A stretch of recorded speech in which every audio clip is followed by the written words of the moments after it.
So, director at Anglo Golf Logistics, Oxford City Football Club, and the Road Transport Consultancy. Paul Lyon, a serial entrepreneur, business investor involved in acquisitions and all of that sort of stuff, is with us today to talk about his business learnings. Hi, Paul. How are you today? Hi, David. I'm very good, thank you. Fantastic. Well, firstly, listen, thank you very much for taking the time to join us. I know you're a very busy person, calling from the car around the Heathrow area. So it's great to take some time out of your busy day just to share with us some of your business learnings and sort of insights for what it is that you do. So it'd be a great idea actually if you could just share with us what it is that what you actually do and what your businesses offer and what services you offer. Yeah, sure. Yeah, it's quite interesting actually because I come from a finance background originally, and when I left college a long time ago, I was in finance, and I sort of fell into the logistics world. I became a finance director for a logistics company, and I ended up buying that business, and I just sort of fell in love with transport. It's one of those industries that when you're in it, it's very difficult to get out of. You seem to be in it forever. So I've been involved in transport and logistics for about 35 years now, and I've found myself in a business that's a consultancy company, and we deal with the legal side of running a transport business. I worked for the Road Haulage Association for a while. I was a director there, which is a trade association, and I quite quickly realised that my interest was in the legal side of running transport. If you run a truck, it's quite a litigious industry to be in. You've got to have a license. You've got to run the vehicles properly. The drivers have to stick to the law because it's dangerous. These vehicles are Yeah. going to kill somebody if they have an accident. So I found myself doing the legal side of transport, and that's where I am now with my road transport consultancy business. I'm a consultant for any company that runs transport or any individual that runs transport, whether it's a goods vehicle or public service vehicle like coaches and buses. And my first aim is to advise transport companies in how to stay legal, keep them out of trouble. They go through this process where they apply for an operator license to run a truck, and the government give them a license, but they don't tell them what they need to do. Here's a license, off you go. Yeah. And they only find out what they've done wrong when the police or the It's too late. DVSA. It's too late, yeah. And then they end up in court, and that's where I come in because I represent transport companies in court or in a public inquiry, which is where they go when they've been naughty boys. So in the event of a serious accident where their maintenance is under investigation, or the driver's hasn't been sticking to the driver's rules, or the driver's been using his mobile phone. Yeah, when a transport company comes into problems, they go to a public inquiry, and I represent my customers in the public inquiry. First of all, to say what happened, what went wrong, what have we done to sort it out, and we're trying to save their business in effect, because if you're a haulage company without an operator license, you can't run trucks and the Yeah. business is over. So my main aim is to keep them out of trouble in the first place. That's the first thing to do. And we do regular visits to the company, and we help them to stay legal, and we advise them on law changes. The law changes all the time in transport. We're still subject to European law in the transport industry, even though we're out of Europe now. Okay. European law is developing all the time. There's new stuff coming in, and we're having to relay this to our customers. We've got about 200 transport companies we look after around the country. This could be a one-man band, one man driving his own Arctic truck or a small 7.5 truck. Or it could be a company with 300, 400 vehicles, all shapes and sizes. We cater for everybody. I tend to look after the bigger cases, the legal side of things. I've got people working for me that go out to visit the customers regularly, just to keep an eye on their compliance operation, and make sure they're sticking to the rules. We also do driver training, and we do director training. There's a lot of training required in the industry to make sure people stay up to speed.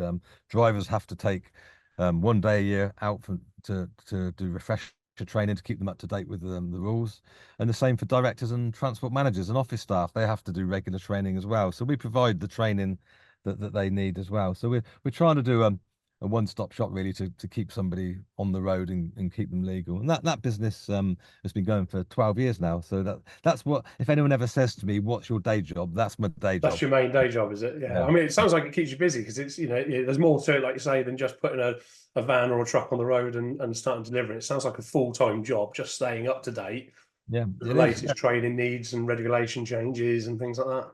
That's right, yeah. And from my consultancy job in the logistics world, I find myself crossing over into other areas as well. People from other backgrounds. So you can be any company at all, and you would need a truck or or a van. For example, Oxford City Football Club, which I'm involved with, we've got a minibus for 17 people. That needs a license to run that.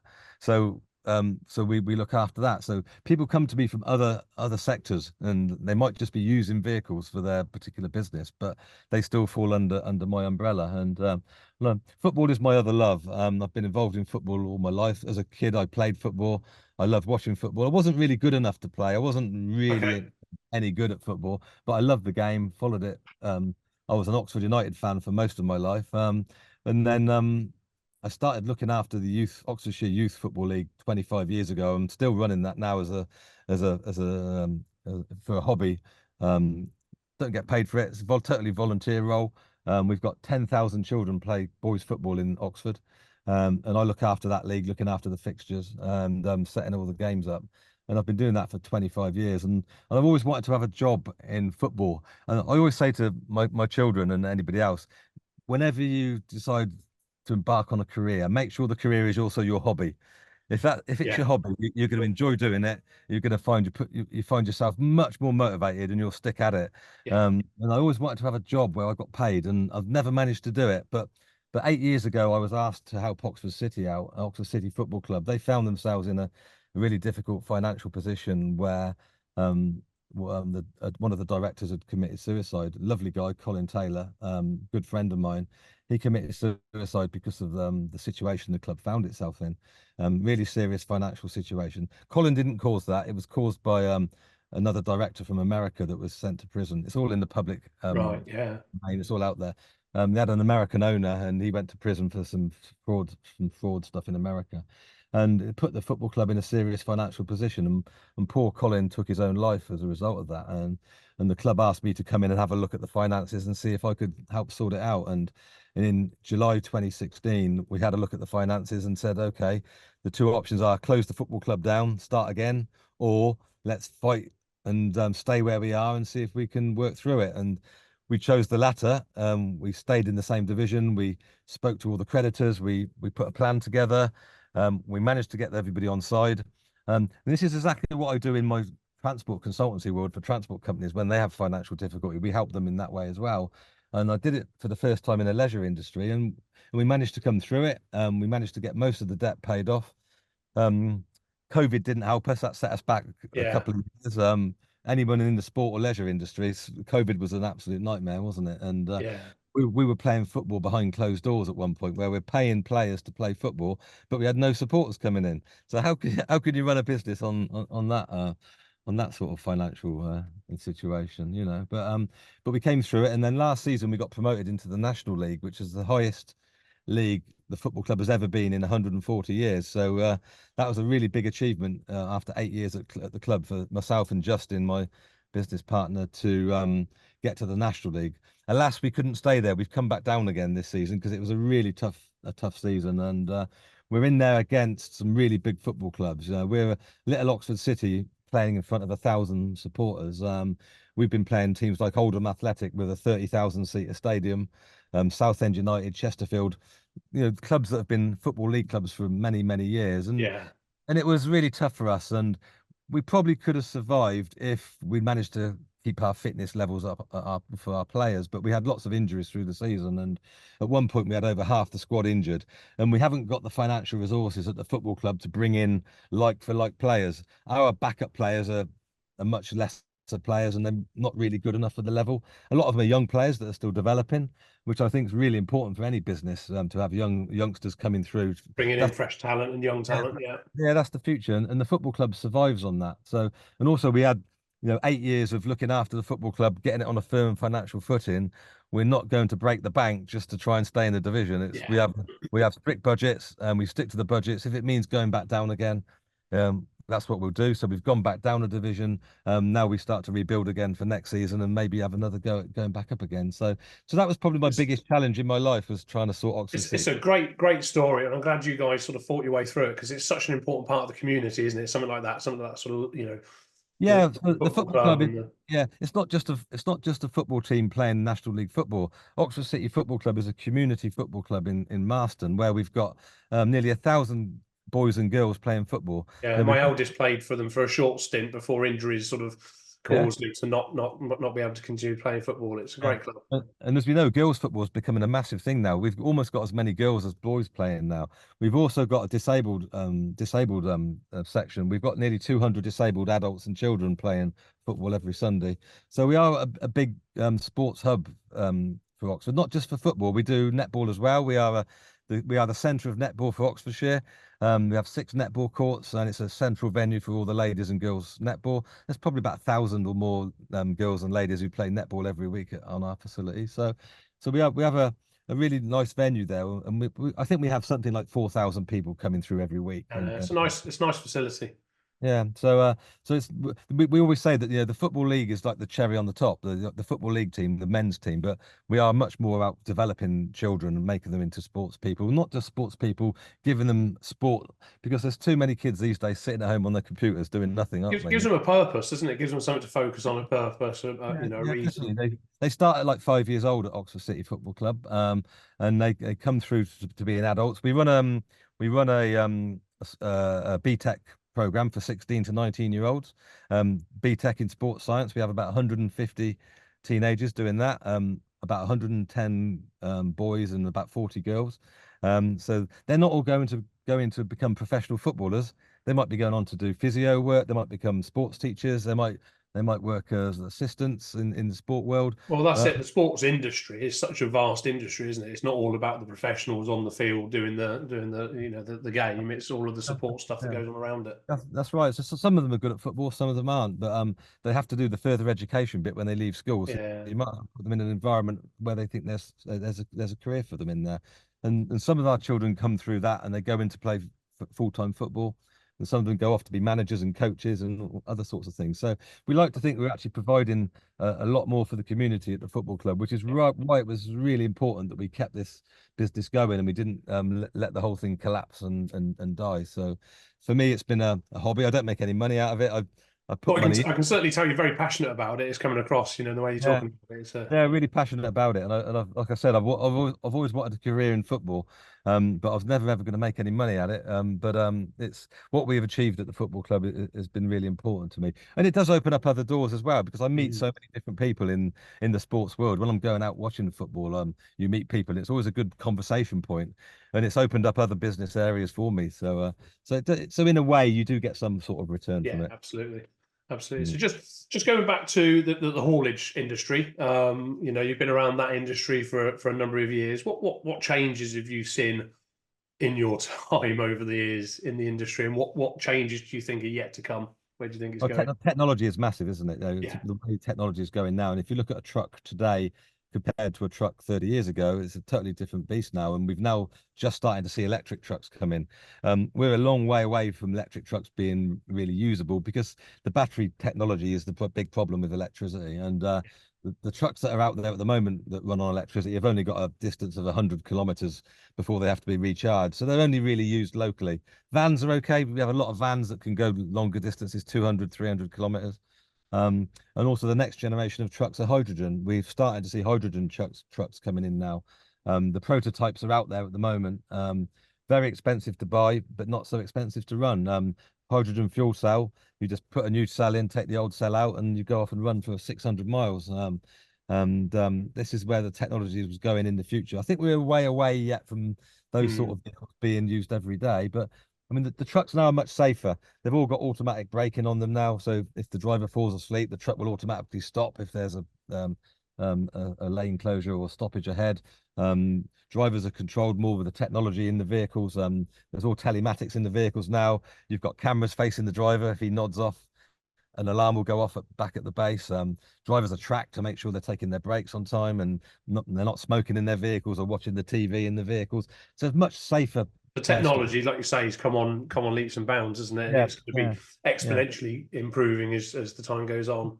So, What in, so about what about advice from us from a for our listeners, the business owners out there that are sort of going into or are in that sort of transport space, whether it's one van, one minibus, or or 10 or 15, what sort of advice would you give them, and what things should they be looking out for? I think they should always be looking at improving their vehicle fleet for the new technology. You've always got this balance between, can we afford to buy new vehicles and new technology? Are we making enough money to invest in that? Because the margins are really low in transport. You're talking about 3%, 4% margin on turnover, which isn't a lot of money. You could turn over £1 million a year and make 30 or 40,000 pound profit, and you think, wow, I might as well get a job. I could have a small transport company with a couple of trucks on it, but I might make more money just working for somebody else. So it is a difficult industry to be in. And how do you make it into a profitable business? Because I mean, transport is very time consuming. It uses up a lot of your brain power, and the rewards for it are very difficult. And it's only when you start to get economies of scale with a much bigger business that you can actually start making decent money at it. And it's that transition from being a small one-man band up until a medium-sized company where it's very difficult to know how to get from there to there without suddenly hemorrhaging money. Because what you tend to find in this industry is, if it's just you driving, or you've got two or three drivers, you don't need a base. You're out driving all day, and you're making decent profit. As soon as you start to get up to like 7 to 10 vehicles, suddenly you need a transport manager. You need a traffic office. You've got an office to work from. So you start bringing new costs in. You've got the cost of running the business. That are those guys who are sitting in the office don't actually make any money for the company, but they are a necessary evil to have to be able to make the business run smoothly. And they start to cut into your margins, and you get this point where your profitability is doing really well. As soon as you take an office on with office staff, your profits drop, and so then you have to build the business up and So it's kind of a ceiling to break through, isn't it? You kind of either yeah, stay below that ceiling, or you that's need right. to break through the other side to get that economies of scale. That's right, yeah, and it is that big transition period where, do I stay where I am, or do I want to get bigger? And that time comes where they want to take the leap into a slightly bigger business, and do you take that office on with the additional staff that you need? And Yeah. that's a big challenge. And what I say to any of my customers is, you've just got to, first of all, you've got to be able to manage the cash flow. If I bring extra costs in the business tomorrow, how quickly will the increase in work come along, and will my cash flow be able to cope with that? Have I got enough cash in the bank? Have I got enough support financially from my bank, which is really difficult at the moment, because most banks will say, I'll lend you the money if you can prove you don't need it. Yeah, yeah. Correct. That's pretty much where Borrow we are. money when you don't need it, because you're Yeah, more likely to get a better rate and you're more likely to yeah. get it. Yeah, and Yeah. if you really need the money, the banks seem reluctant to lend it you. Yeah. Yeah. And that's an issue for a lot of businesses at the moment. But so I'd say, don't expand too quickly. And then within your cash flow, don't be too optimistic. Always be pessimistic in your cash flow, because most of the companies I see that get into financial difficulty, they're all making profit. They just run out of cash. So And you mentioned cash flow quite a few times. It's actually, you're mm, right. It's amazing how many businesses out there don't have cash flow forecasts. They run the business based on a bank balance, yeah, a set of accounts that are sort of mm, 6 or 8 months or even yeah, 12 months out of date. So yeah. how important is it to business owners out there to have, solid financial management, cash flow Mm. forecasts and things like that in place?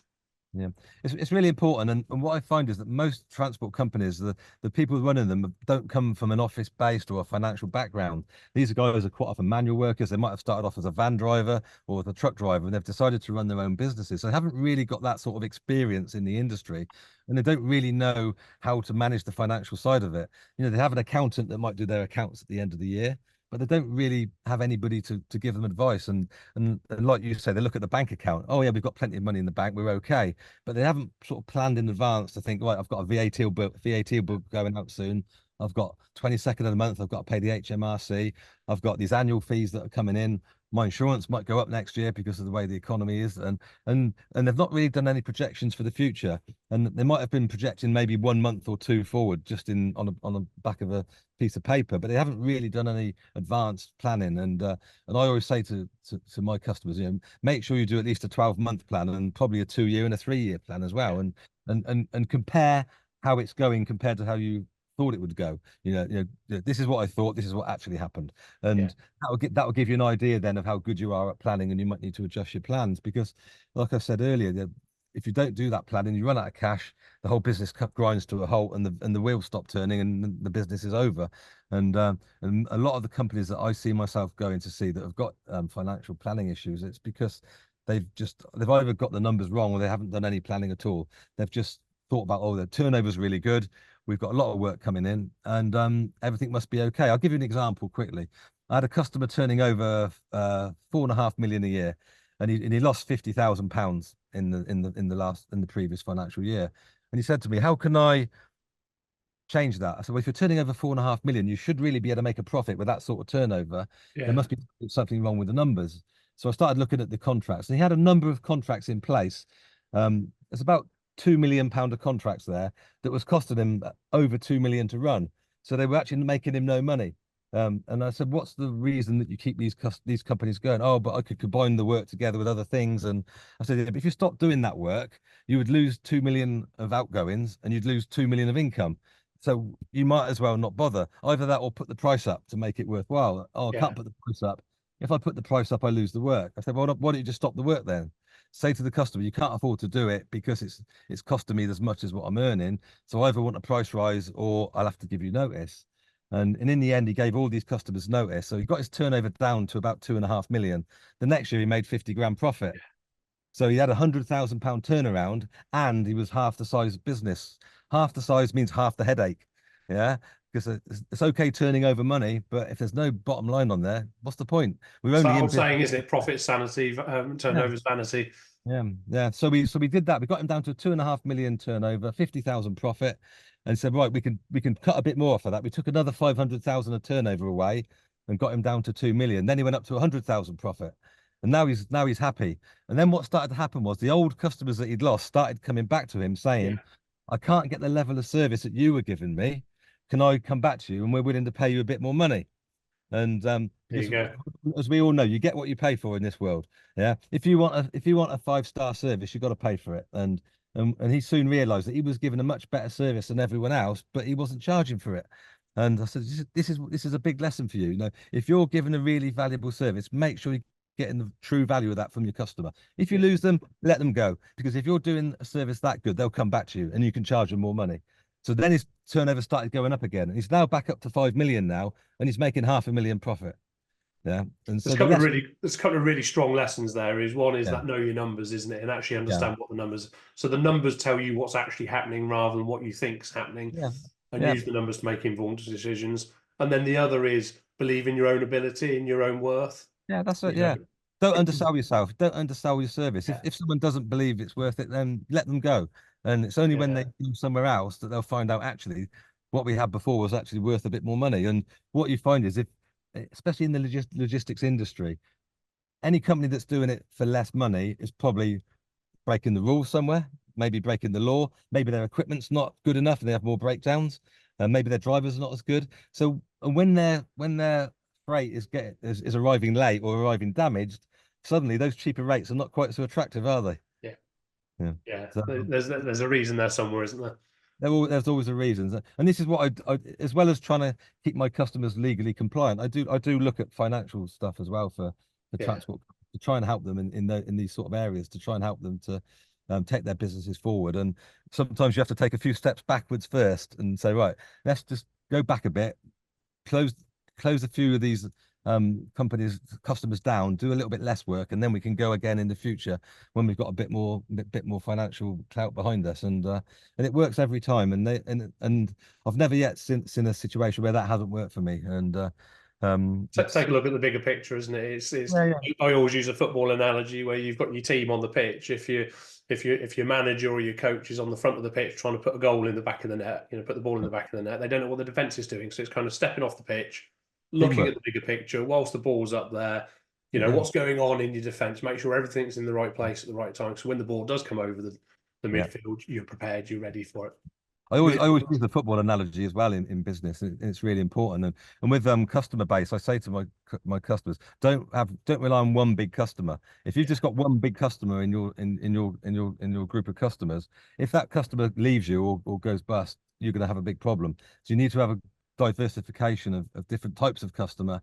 And I know it's difficult because sometimes someone will come along with this massive contract and you want to take it and you have to take that if it comes, but you need to try and only have like 20 maybe 25% of your turnover with one yeah, agree company. with that. Then, Balance the then portfolio, yeah.